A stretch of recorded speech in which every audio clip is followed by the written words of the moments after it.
Hey superstars, it's your best friend Scott. Thanks for clicking on this video. Lately, I have really felt that I need to do more videos about the hobby and my collection. The art videos are what make me, obviously, and that's how I earn a living. But it is still important for me to enjoy the hobby that has given me so much. And even though I don't really buy as much as I used to, I still need to be involved, That said, the trend right now for the end of the year seems to be these top 50 or top 100 or whatever videos. And I thought it would be fun to pull out my top 50 favorite baseball cards.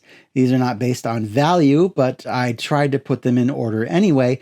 But I don't know, maybe I feel like the top 10 through 40, they could all be a coin flip.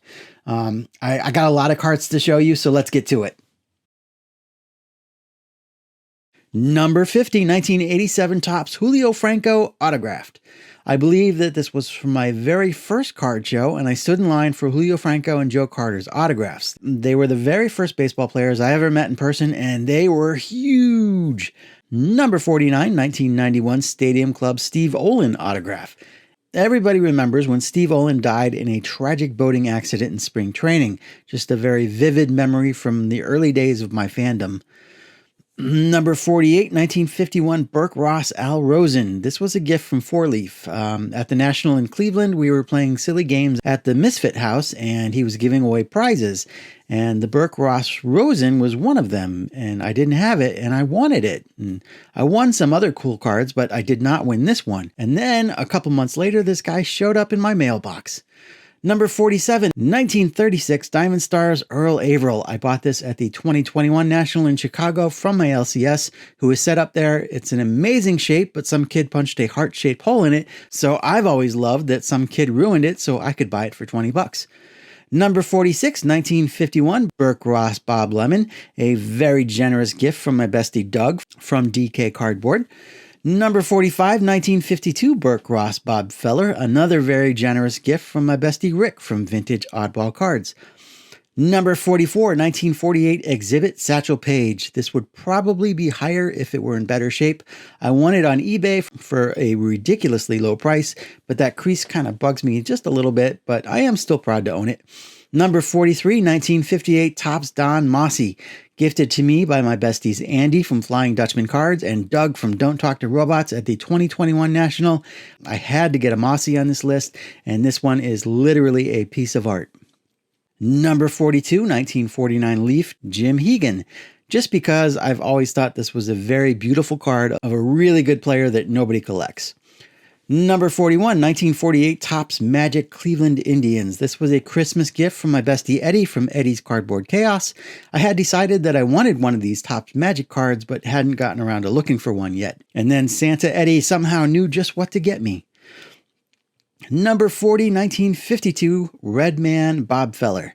I bought this from my bestie B. Roth at the 2023 National, I think. One of my goals for that National was to buy a card from Brian, but he did not have anything that I really wanted until the last day when he showed me this beauty. I think it's the best looking Bob Feller card ever made. Number 39, 1952 Redman Larry Doby. This was a birthday gift from Mrs. Reindeer. I've always loved the purple background on this one. Number 38, 1961 7-Eleven Don Mossi. I'm so baller that I have two of them. One was a gift from my bestie Matt from the Card Story, who bought it from Baseball Collector, who got it from Dave at Blue Jacket 66 from his dad's basement collection. The other was a gift from my bestie James from Elite Hunters. Number 37, 1950 Bowman Al Rosen rookie. I have a bunch of these. This one is an autographed no copyright variation that I bought on eBay last winter. This trimmed one, also signed, was a gift from my bestie Sean from the Chosen roster. When you get a Rosen from Sean, it is really special. And this one was a gift from my bestie Chris from Missouri at Strongsville the very first year that Chris went. And this was my first no copyright variation. Number 36, 2004 Upper Deck Ultimate Signatures Al Rosen 1 of 1. This was sent just out of the clear blue from my bestie Al from Iconic Baseball, and it was my first 1 of 1. Number 35, 1967 Topps Rocky Colavito. This is a tough card to find, and I remember it taking a while, but this is such a fantastic four. Definitely a lesson in patience, and I was thrilled when I finally did find the right one. Number 34, 1949 Bowman Early Win Rookie. I picked this beauty up at the 2022 National, just a very handsome card. Dylan had one of these and he sold it, and that's why he's not my best friend anymore. Number 33, 1954 Dandy Bob Lemon. So this one was a gift from my best friend Rick at Vintage Oddball Cards. While it was in transit to me, we were watching one of Bowman 53's live streams, and I commented that I didn't really love the muted look of these Dandy cards, and Rick told me that he sent me one, and I was kind of embarrassed about it. But now that I have one, I admit I was wrong. These are great cards, and I've bought many more since.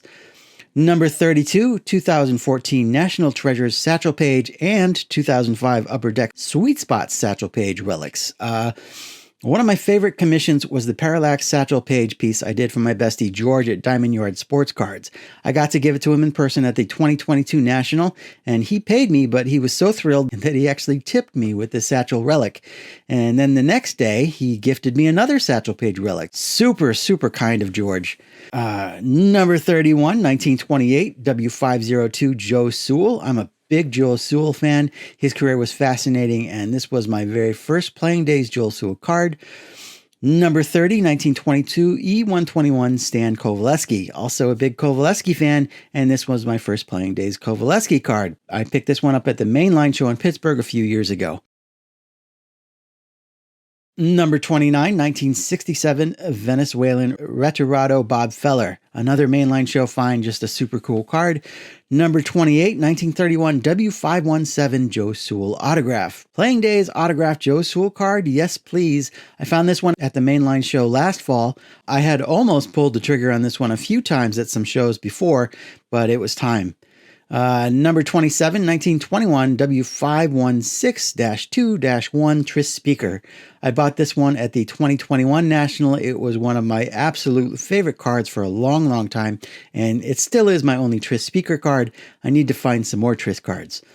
Number 26, 1949 MP & Company Larry Doby. I've shown this card 100 times because I love how tragically wrong it is. They were so lazy that they just used Johnny Vandermeer's card from 1943 and changed the name, hoping you wouldn't notice that Larry Doby is a white pitcher with the number 47.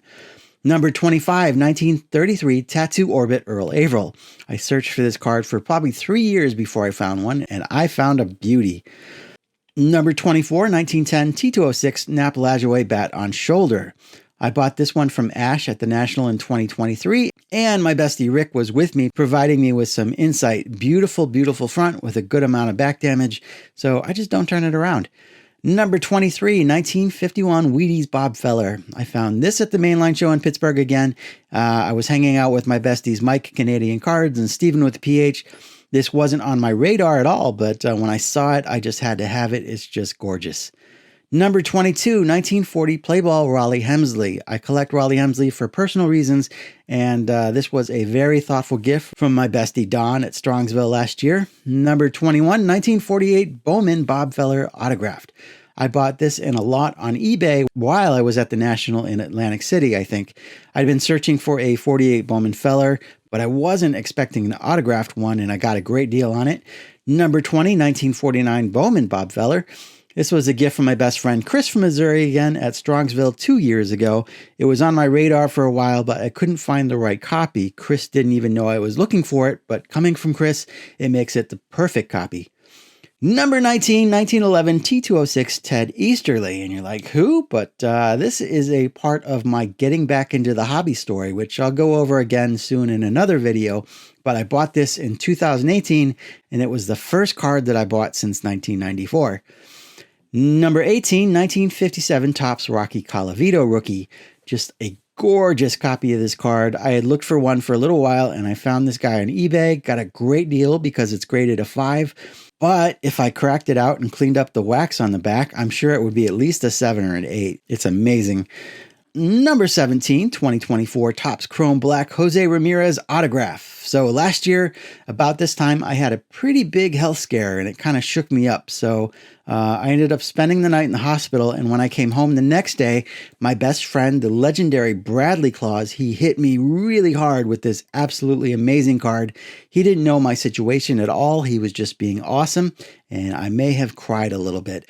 Actually, Warren got me too with some amazing Christmas gifts, but those weren't cards, so they didn't make this list.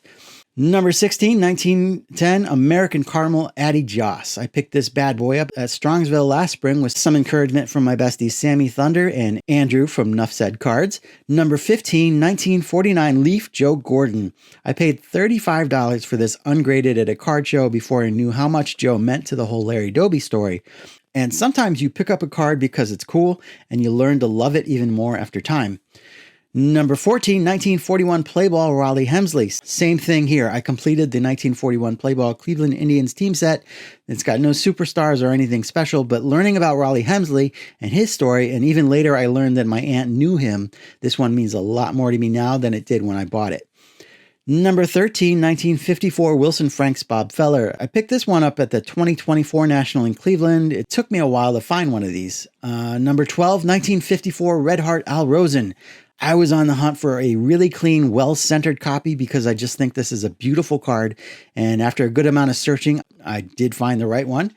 Number 11, 1958 Hires Root Beer Larry Doby. Maybe this is high up on the list because it's newer in the collection, but it is awesome. I was looking for this one at the National this year. I couldn't find one at the show, and then I went to Four Collectors Vintage Trade Night, and my new bestie, Brad from Brad's Vintage Collection, had this one, and it's fantastic, and he gave me a great deal on it, and I'm just so pleased with it. Number 10, 1951 Bowman Larry Doby. Another very generous gift from my best friend Dawn. Again, I'd been looking for the right copy for a while. I ended up passing one up and I regretted it for over a year, and this one shows up in my mailbox, and again, I might have cried a little bit. Number 9, 1910 T206 Addie Joss Portrait. Just a fortunate eBay find, but I really dig Addie Joss, and this card is fantastic. Number 8, 1953 Bowman Bob Feller Autograph. This was a gift from my bestie Josh, Impact Player, and he got it from Joey Brings It. It was kind of a tip for the biggest commission I've done so far and a big part of my quest for the Holy Grail series. So all kinds of connections on this one, and with the ballpoint pen signature, it's just perfect. Number 7, 1910 T206 Nap Lajoie Portrait.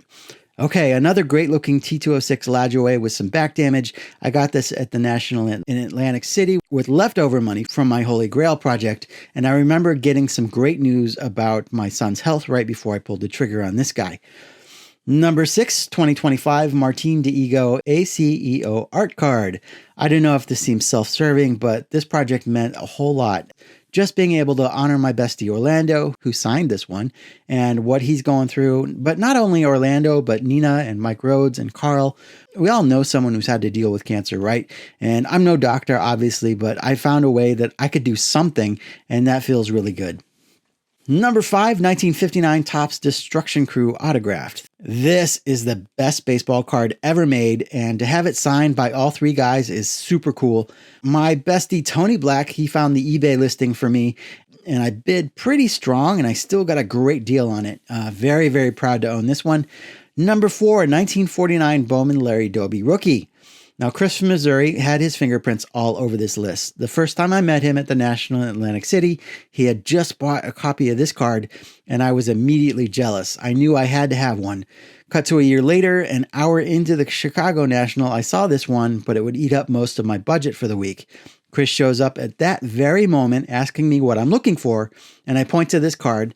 He hands me some cash to pay for his logo that I had just done, and he says, buy it. And it didn't cover the whole thing, but I couldn't pass the card up now. So yeah, I'm very glad that I didn't. Number 3, 1906 Fan Craze Addie Joss. This is another one I decided I wanted, but couldn't find one. They're really tough. And I had almost given up, but at the National this year, I unexpectedly found one. So it's day one again, and it's going to eat up most of my budget again. And I look over, and my bestie Tony, Southern Collector, is standing right there. And just like Chris, he asked me, what are you looking for? And he really encouraged me to buy it. And again, I'm so glad that I did. These Fan Craze cards are amazing, and now I want more. They're just so cool. Number 2, 1910 Cy Young Milkman. Size my guy, and this one came via trade from my bestie, Andrew from Nuff Said Cards. He runs a pre-war show and tell every year in Virginia and graciously allowed me to come set up and show off some of my paintings and sell some t-shirts. He had this card for sale and I was looking for one to complete my T206 Naps team set, but no way could I afford one this nice and with a polar bear back to boot. The business isn't that lucrative yet, but after the show, I drove home and then we ended up working out a deal involving a couple paintings and some cash. So we ended up taking care of this one at Strongsville this year, and I'm just smitten with this guy. Number 1, 1909 T206 Cy Young Portrait. This is an expensive card, but in no means my most expensive card. But it does mean the world to me. Not only did the YouTube community help me buy this when I opened up commissions to fund it, but the response was so overwhelmingly positive that it ultimately led me to quit my day job and really go full steam ahead with the sports art business. Life-changing card for sure. So that is it. I hope you enjoyed that. I certainly enjoyed pulling all these out and reliving all those memories, but I am looking forward to making some new memories in the future. So now I have to put all this stuff away. So in the meantime, take good care of yourselves, take care of each other, and we'll see you real soon.